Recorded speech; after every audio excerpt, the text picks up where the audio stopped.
राज्यातील शेतकऱ्यांसाठी अतिशय महत्त्वाच्या अशा झटपट बातम्या आपण या बातमीपत्रात बघणार आहोत। शेती वार्तामध्ये तुमचं मनपूर्वक स्वागत। सुरुवात करूया। न्यू इंडिया बँकेत मेहताचे स्कॅम, प्रभादेवी गोरेगाव शाखेतून थेट 122 कोटींचं कर्ज, थकीत ठिबक अनुदान आठवडाभरात जमा होणार। कृषी मंत्री माणिकराव कोकाटे यांची शेतकरी मेळाव्यात ग्वाही, लवकरात लवकर म्हणजेच 2 दिवसात होईल अशी शक्यता। तूर खरेदीसाठी अखेर शासनाचे आदेश दाखल, हमीभाव खरेदी अंतर्गत राज्यात प्रतीक्षेत असलेली तूर खरेदी अखेर सुरू होण्याच्या मार्गावर दिसत आहे। खासगी बाजारात कापूस स्थिरावला 7200 रुपयांवर। शेवटी शेतकऱ्यांना शेवटच्या क्षणी थोडासा चांगला भाव मिळाल्याने शेतकरी आनंदित। राज्यस्तरीय पीक स्पर्धेत पाटील, राजोळे आणि खोत प्रथम कृषी विभागाने पुण्यातील कृषी विभागाने ही स्पर्धा आयोजित केली होती।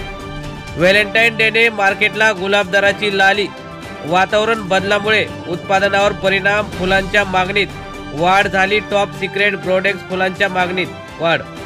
नोटांचा वापर मतदानात कमी, दिल्लीत झालेल्या विधानसभा निवडणुकीत यावेळी नोटांचा वापर मतदानात कमी झाल्याचं दिसून येत आहे।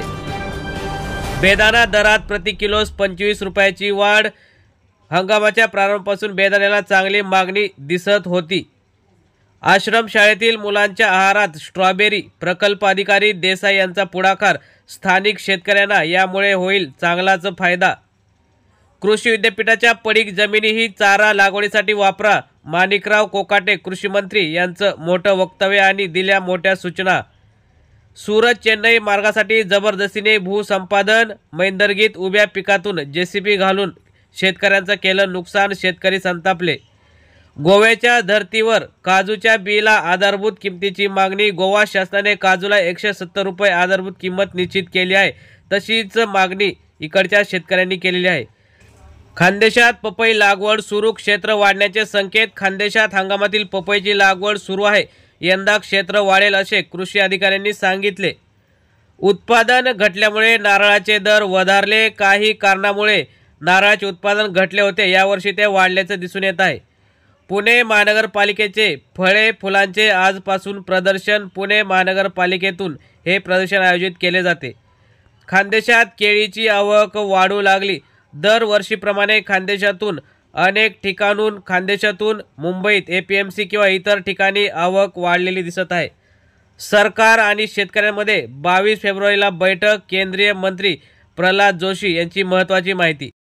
अण्णासाहेब पाटील महामंडळाचा व्याज परतावा रखडला, राज्यभरातील लाभार्थ्यांच्या वाढत्या तक्रारी, नवउद्योजकांपुढे आर्थिक अडचणींचा डोंगर। पक्षांतर करायचे तर आधी राजीनामा द्या आणि निवडणुकीला सामोरे जा, केरळ हायकोर्टाचा दल बदलू, लोकप्रतिनिधींना मोठा दणका।